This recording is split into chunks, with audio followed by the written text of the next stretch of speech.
Les festivals Autoronact a commencé en 1990. Aujourd'hui, on est à Bagneux et on démarre donc la 18e édition du festival. Et cette année, on a cherché à consacrer au thème décloisonnant. C'est-à-dire que depuis toujours, le festival Autoronact a cherché à mettre en avant et développer aussi un réseau qui permette la diffusion des auteurs contemporains, de l'écriture d'aujourd'hui et de trouver aussi un public pour ces écritures.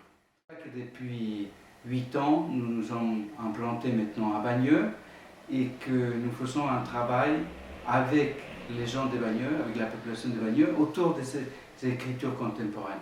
Décloisonnant est aussi pour nous, c'est une proposition pour chercher de nouvelles voies pour le théâtre, peut-être, et peut-être elles peuvent venir de cette notion d'aller vers l'autre, d'aller vers d'autres disciplines et vers d'autres frontières. Enfin, voilà, et nous avons voulu commencer par cette relation qui existe entre le théâtre et la médecine.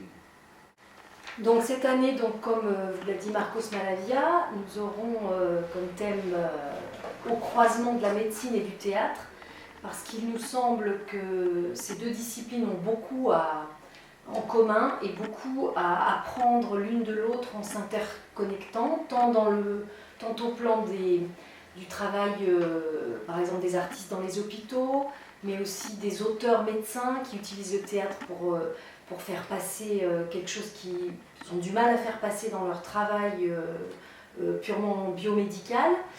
Et nous avons placé cela sous le signe de l'artisanat, puisque c'est quelque chose qui nous semble important de défendre à l'heure actuelle, c'est-à-dire tant une formation artisanale de l'acteur qu'une formation artisanale du médecin, c'est-à-dire que le médecin puisse apprendre son geste de soin et que ce ne soit pas seulement les technologies qui soient un remplisseur de cases par rapport à des technologies que lui proposerait l'industrie pharmaceutique par exemple.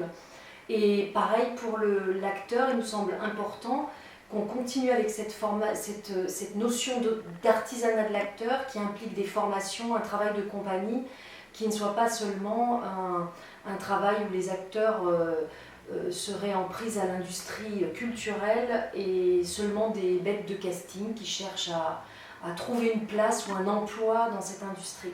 Donc c'est ça que nous allons interroger dans le débat. Il y a toujours un débat Autoronact qui ensuite est édité aux éditions de l'Amandier, où il y a des problématiques contemporaines très intéressantes qui ont déjà été éditées au fil des années. Avec cette programmation 2013, nous ne prétendons pas évidemment épuiser de façon exhaustive le sujet, médecine, croisement de la médecine et du théâtre. Nous aurons cependant des spectacles sur des croisements cruciaux. Nous aurons par exemple un spectacle sur la schizophrénie avec Abilify le Ponex, qui est le nom d'un médicament contre cette affection. Nous aurons un spectacle qui est adapté du roman de Mary Barnes sur sa traversée de la folie dans le contexte de l'antipsychiatrie anglaise. Il y a 10 jours dans lesquels on va explorer toutes ces écritures qui viennent soit des témoignages qui viennent des lieux des soins, par exemple, des hôpitaux et tout ça, mais aussi des auteurs qui ont écrit à partir d'eux. Et nous, la compagnie Sourou, on va faire la première d'un spectacle qui naît suite à des ateliers qu'on a menés à l'hôpital de la Salpêtrière, qui s'appelle « Vous n'êtes plus malade », trilogie hospitalière. Voilà, c'est un ensemble de programmations qui va interroger cette pratique, ce décloisonnement dans le théâtre et auquel nous vous invitons.